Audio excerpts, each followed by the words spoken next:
Assalamualaikum warahmatullahi wabarakatuh. Selamat siang, kembali lagi pada pertemuan perkuliahan Praktikum PPH Wajib Pajak Badan. Pada pertemuan kali ini, kita akan mereview kembali pembahasan mengenai penyusutan dan amortisasi aset tetap. Nah, penyusutan dan amortisasi aset ini, kalau untuk penyusutan itu ada di pasal 11 ayat 1, 2, dan 7 ya untuk penjelasannya atau pengertiannya. Sementara untuk amortisasi itu ada di pasal 11A ayat 1 Undang-Undang PPH. Ya, harus kalian pahami di sini. Nah, penyusutan fiskal itu sebenarnya mirip dengan penyusutan akuntansi. Namun tentunya ada perbedaan. Di antaranya jika penyusutan akuntansi ketika kita menentukan umur dari suatu aset tetap, maka kita melihat apakah aset tetap tersebut dapat berumur berapa. Apakah 5 tahun, 6 tahun, dan 7 tahun ya. Sedangkan ya di dalam penyusutan menurut fiskal dasarnya adalah peraturan perpajakan. Misalnya aset A sudah diatur penyusutannya selama jangka waktu 4 tahun menurut perpajakan. Berarti ya 4 tahun yang harus kita gunakan ya, tidak boleh lebih. Kemudian, penyusutan atau harta apa sih yang disusutkan? Jadi, jika kita ada pembelian, pendirian, penambahan, perbaikan, atau perubahan harta berwujud yang digunakan untuk mendapatkan, menagih, dan memelihara atau kita sebut dengan 3M, berarti itu merupakan jenis harta yang dapat disusutkan. Jika menurut akuntansi konvensional, metode penyusutan kan terbagi menjadi metode garis lurus, metode menurun ganda, jumlah angka tahun, satuan jam kerja, dan satuan hasil produksi. Namun, menurut pajak, metode penyusutan itu terbagi menjadi dua metode. Ada metode yang kita sebut dengan metode garis lurus dan ada metode yang kita sebut dengan saldo menurun, ya. Nah, penerapan metode penyusutan harus dilakukan secara taat asas, yang artinya harus konsisten, tidak boleh berubah-ubah metodenya. Jika kita melakukan perubahan metode, harus segera lapor ke kantor pajak. Itu tadi ya, review di slide pertama ini ya. Nah, bisa kita lihat juga di sini ada bangunan. Nah, untuk bangunan itu sendiri kita menggunakan metode garis lurus. Untuk aset tetap berwujud selain bangunan dan aset tak berwujud itu menggunakan metode garis lurus dan metode saldo menurun berganda. Ya.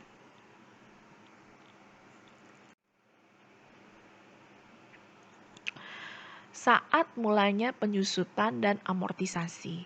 Ini kalian bisa lihat di pasal 11 ayat 3, 4, dan 5 serta pasal 11A ayat 2 Undang-Undang PPH untuk amortisasi ya. Nah, secara ketentuan umum ya, kapan sih mulainya dilakukan penyusutan? Ketentuan umumnya itu saat dilakukannya pengeluaran terkait perolehan aset ya. Jadi ketika kita melakukan pembelian dan sudah mengeluarkan uang secara cash basic lah istilahnya, itu sudah kita lakukan nih penyusutan, sudah dimulainya nih penyusutan ya untuk aset tersebut. Itu secara ketentuan umumnya. Nah, untuk poin kedua ini, bagi aset tetap berwujud yang dalam proses pembangunan atau pengerjaan. Contohnya seperti apa? Contohnya seperti gedung ya. Ya, ini beda. Bukan seperti perlakuannya seperti poin yang ini ya, saat dilakukan pengeluaran terkait perolehan aset. Jadi kalau untuk yang aset tetap berwujud yang dalam proses pembangunan atau pengerjaan itu dimulainya penyusutan pada saat bulan selesainya pengerjaan. Sebagai contoh, saya tuh kan memiliki usaha. Saya membangun gedung nih yang akan digunakan untuk kegiatan usaha saya. Nah, usaha saya tuh pembangunan tersebut itu dimulai di bulan Januari. Saya ngomong dengan kontraktornya, kira-kira 6 bulan dari sekarang ini, dari bulan Januari tahun 2020 ini harus sudah selesai ya. Nah, penyelesaiannya tuh ternyata di bulan Juni 2020. Artinya, penyusutan itu bukan dimulai pada saat pengerjaan bangunan itu terjadi di bulan Januari 2020, tetapi pada saat bangunan tersebut selesai, yaitu Juni 2020. Ya, paham ya sampai sini? Kemudian, bagi aset tetap berwujud yang telah dimintakan persetujuan Dirjen Pajak, ya. Ini saat aset mulai digunakan untuk mendapatkan, menagih, dan memelihara penghasilan. Ini sebagai contoh yang poin ketiga ini, itu misalnya saya punya traktor ya. Traktor saya itu udah saya beli di bulan Januari tahun 2020, tapi belum saya gunakan.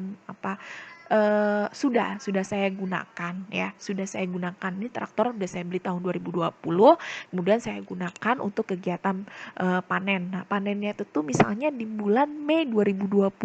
Nah, bisa nih digunakan di bulan Mei tahun 2020 untuk traktor tersebut dimulai penyusutan, karena saat aset mulai digunakan untuk mendapatkan, menagih, dan memelihara penghasilan ya. Contohnya seperti itu. Jadi traktor kita beli di bulan Januari tahun 2020, kemudian kegiatan usaha kita itu baru menghasilkan misalnya panen ya di bulan Mei tahun 2020. Berarti kita bisa menggunakannya di bulan Mei tahun 2020, bukan Januari pada saat kita beli. Bisa ya. Nah, itu ada tata caranya. Misalnya dengan pajak, kan pembeliannya di bulan Januari, kenapa nggak kamu gunakan di bulan Januari? Nah, itu bisa kita laporkan gitu ke kantor pajak ya. Ada tata cara permohonan dan penetapan masa manfaat sesungguhnya atas harta berwujud bukan bangunan untuk keperluan penyusutan. Nah, jadi wajib pajak harus mengajukan permohonan untuk penetapan kelompok harta berwujud bukan bangunan tersebut sesuai dengan masa manfaat yang sesungguhnya kepada DJP melalui kantor ya, kepala kantor wilayah DJP yang membawahi KPP tempat wajib pajak terdaftar ya. Nah, ini kan kita bisa lihat nih saat mulainya penyusutan. Nah, kita harus tahu juga akhir dari penyusutan itu kapan. Nah, akhir dari penyusutan itu ialah bulan sebelum dilakukannya penjualan. Misalnya saya punya traktor nih, ya. Traktor itu kan saya mau jual di bulan, misalnya di bulan September ya, saya sudah melakukan penjualan atas traktor yang saya miliki, atas aset yang saya miliki. Nah, penyusutannya itu kan sudah terjadi nih ya. Saya jualnya di bulan September. Artinya batas akhir dari penyusutan traktor yang saya miliki itu ada di bulan sebelum dilakukannya penjualan. Kalau saya lakukan penjualan di bulan September tahun 2020, berarti batas akhirnya itu ada di bulan apa? Agustus tahun 2020. Jadi batas akhir dari penyusutan itu bulan sebelum dilakukannya penjualan. Paham ya sampai sini? Oke, sampai sini paham ya tentang penjelasan saat mulainya penyusutan dan amortisasi aset. Untuk tarif penyusutan dan amortisasi, untuk tarif penyusutan ada di pasal 11 ayat 6 dan 7. Sementara untuk amortisasi itu sendiri ada di pasal 11A ayat 2 Undang-Undang PPH. Nah, untuk kelompok aset itu terbagi menjadi dua, ada yang bangunan dan non-bangunan. Untuk non-bangunan itu sendiri ya, aset berwujudnya ada kelompok 1, kelompok 2, kelompok 3, dan kelompok 4. Jenis harta berwujud bukan bangunan itu tercantum dalam lampiran 1 ya. Untuk kelompok 1, lampiran 1, lampiran 2, lampiran 3, dan lampiran 4 menurut Menteri Keuangan nomor 96 PMK ya. Nomor 96 garing PMK 03 garing 2009. Harus lihat di situ. Mana aja sih pengklasifikasian dari aset yang saya miliki. Aset yang saya miliki, saya baru beli aset, misal mobil. Nah, mobil ini nih menurut PMK 96 garing PMK 03 garing 2009 nih masuk dalam kelompok mana nih?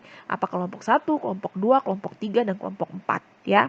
Dan bisa kita lihat di sini untuk kelompok 1 itu masa manfaatnya 4 tahun, kelompok 2 8 tahun, kelompok 3 16 tahun, dan kelompok 4 20 tahun. Ya. Itu. Begitu juga dengan bangunan. Bangunan itu non permanen itu 10 tahun, permanen itu 20 tahun ya. Nah, bagaimana jika suatu aset tetap tidak tercantum dalam kelompok harta pada PMK nomor 96 garing PMK 03 garing 2009. Misalnya saya memiliki aset, saya baru beli aset nih, tapi tidak ada di lampiran 1, lampiran 2, lampiran 3, dan lampiran 4. Bagaimana solusinya? Solusinya adalah pakai kelompok 3 ya, pakai kelompok 3. Yang kelompok 3 ini. Nih, kelompok 3 yang 16 tahun ya masa manfaatnya. Namun, bisa juga berdasarkan penetapan oleh Direktorat Jenderal Pajak. Untuk memperoleh penetapan wajib pajak itu harus mengajukan permohonan kepada Direktorat Jenderal Pajak atau DJP dengan menunjukkan masa manfaat yang sesungguhnya, ya. Misalnya nih, saya miliki aset. Nah, aset saya ini tidak ada di lampiran 1, 2, 3, dan 4. Jadi, secara hakikatnya kan harusnya bisa masuk, kalau tidak ada di situ, masuk ke lampiran 3.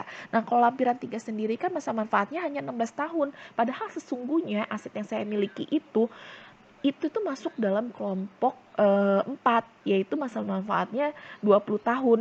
Saya bisa nih langsung mengajukan permohonan kepada Direktur Jenderal Pajak gitu untuk ditetapkan untuk masuk ke kelompok 4, bukan masuk ke kelompok 3 ya. Tapi walaupun kita mengajukan permohonan belum tentu diterima, bisa jadi ditolak permohonan kita tersebut. Nah, kalau misalnya ditolak, wajib pajak harus menggunakan masa manfaat yaitu kelompok 3 ya. Seperti itu. Nah, tadi saya sudah sempat singgung ya untuk metodenya, hanya menggunakan metode garis lurus dan metode saldo menurun ganda ya. Nah, untuk tarifnya itu sendiri bisa kita lihat ya. Di sini untuk tarif penyusutan metode garis lurus bisa kita lihat di aset berwujud ya, selain bangunan itu untuk kelompok 1 25%, kelompok 2 12,5%, kelompok 3 6,25%, kelompok 4 5%. Ini tarif ini langsung dikalikan dengan nilai perolehan untuk metode garis lurus. Kalau untuk metode saldo menurun ganda bisa kita lihat nih nilai tarifnya itu 2 kali dari saldo garis lurus. Jadi kalau misalnya lihat kelompok 1.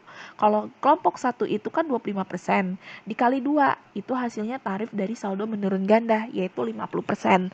Sementara untuk kelompok 2 12,5% itu kalau dikali 2 25% ya.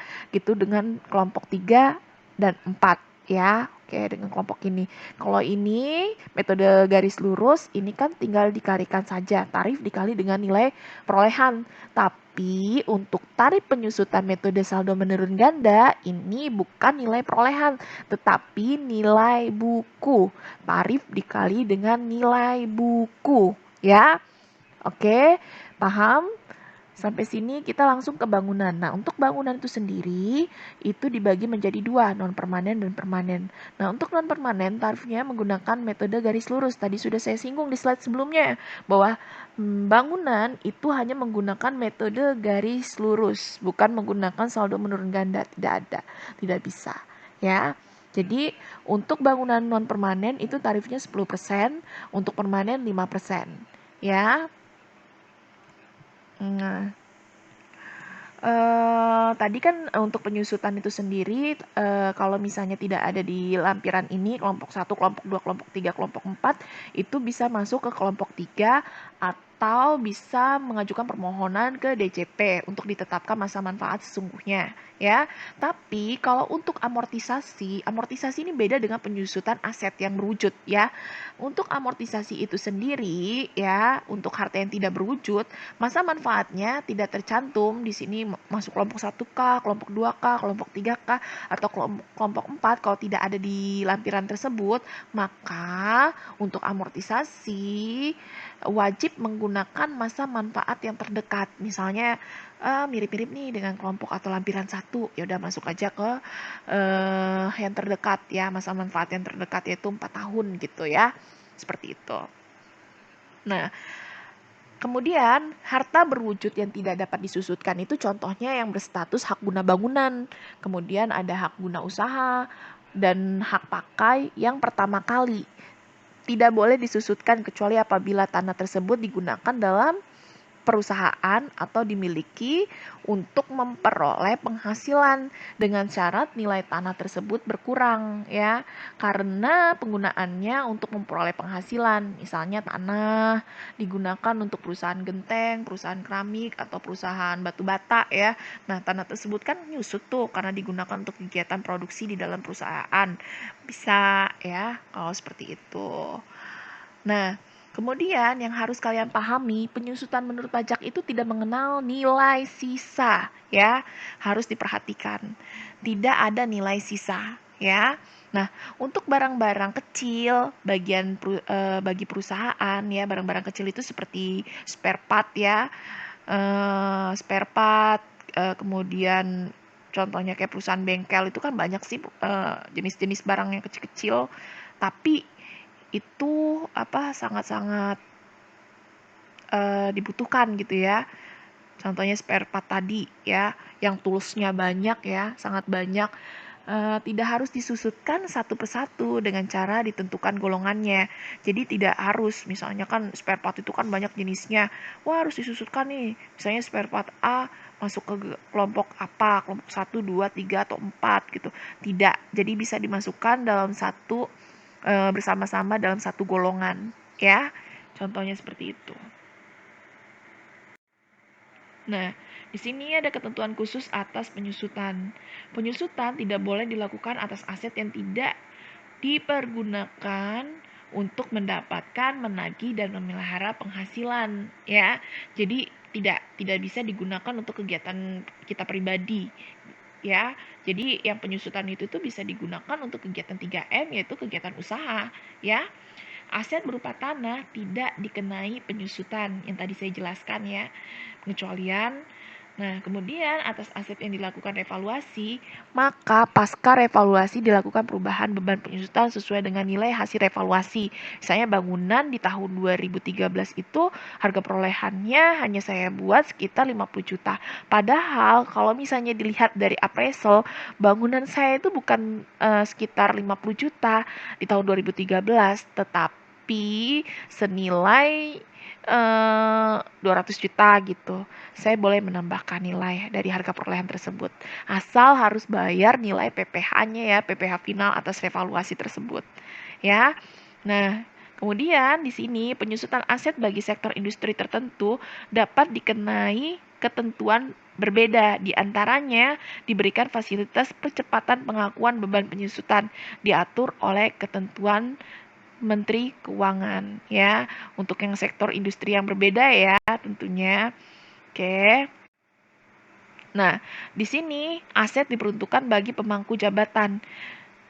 Biaya perolehan aset yang diperuntukkan bagi pemangku jabatan seperti manajer atau direktur dapat dikapitalisasi sesuai dengan nilai perolehannya ya. Atas aset yang telah dikapitalisasi tersebut, segala bentuk biaya pencusutan, pemeliharaan, perbaikan, operasional, dan asuransi harus dapat dibebankan sebesar 50% saja. Ya, harus paham di sini. Aset diperuntukkan bagi pemangku jabatan. Contohnya seperti mobil ya, mobil sedan yang digunakan oleh direktur, kemudian ponsel ya, digunakan oleh karyawan tertentu, seperti itu. Kemudian di sini ada ketentuan khusus atas amortisasi ada di pasal 11A ayat 3, 4, 5, dan 6 Undang-Undang PPh. Bisa kita lihat bahwa amortisasi itu merupakan pengeluaran untuk memperoleh harta tak berwujud dan pengeluaran lainnya termasuk biaya perpanjangan HGB ya, hak guna bangunan, HGU, hak guna usaha, hak pakai, dan goodwill dengan masa manfaat 1 tahun yang digunakan untuk 3M. Metode yang dipakai sama ya, garis lurus dan saldo menurun ya. Seperti itu pengertian dari amortisasi sendiri. Nah, di sini bisa kita lihat yang pertama, pengeluaran untuk biaya pendirian dan biaya perluasan modal dapat dibebankan sekaligus atau diamortisasi ya. Kemudian yang kedua, pengeluaran sebelum operasi komersial bermasa manfaat lebih 1 tahun dapat dikapitalisasi dan diamortisasi. Nah, pengeluaran operasi komersial itu contohnya seperti yang bisa dikapitalisasi, contohnya seperti biaya studi kelayakan, biaya notaris, atau biaya izin-izin ya, dapat dikapitalisasi ya, kapitalisasi dan diamortisasi dengan menggunakan metode garis lurus dan saldo menurun. Yang tidak bisa dikapitalisasi itu jika termasuk biaya operasi yang sifatnya rutin, seperti biaya gaji, biaya listrik, biaya air ya, seperti itu.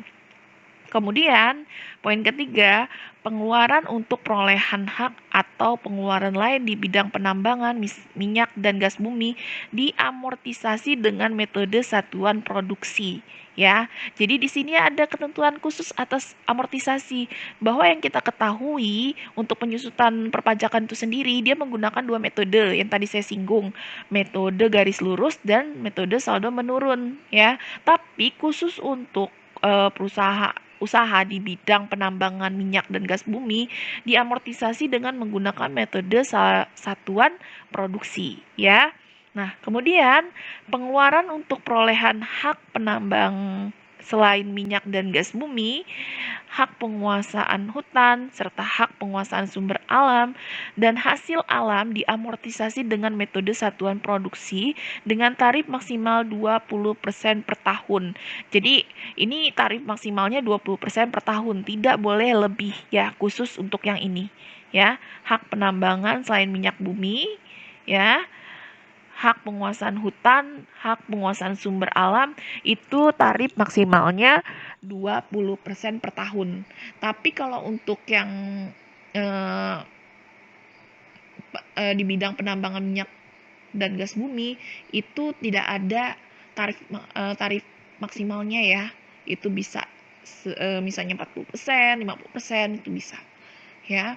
Nah, di sini poin yang kelima, pengeluaran di bidang usaha kehutanan, ya, perkebunan, tanaman keras, dan peternakan diamortisasi sejak dilakukannya pengeluaran atau sejak bulan produksi komersil, ya. Itu ada di PMK nomor 248 garing PMK 03 garing 2008. Ya, paham ya ketentuan khusus atas amortisasi. Oke, ini ilustrasinya. Nanti akan saya share ya PowerPoint-nya. Ini sekedar review dari saya. Oke, penjelasan sebelum-sebelumnya, poin-poin penjelasannya sebelumnya memang sudah saya jelaskan di materi perkuliahan semester kemarin, ya, PPH Wajib Pajak Badan. Saya akhiri penjelasan ini. Wabillahi taufiq wal hidayah. Wassalamualaikum warahmatullahi wabarakatuh.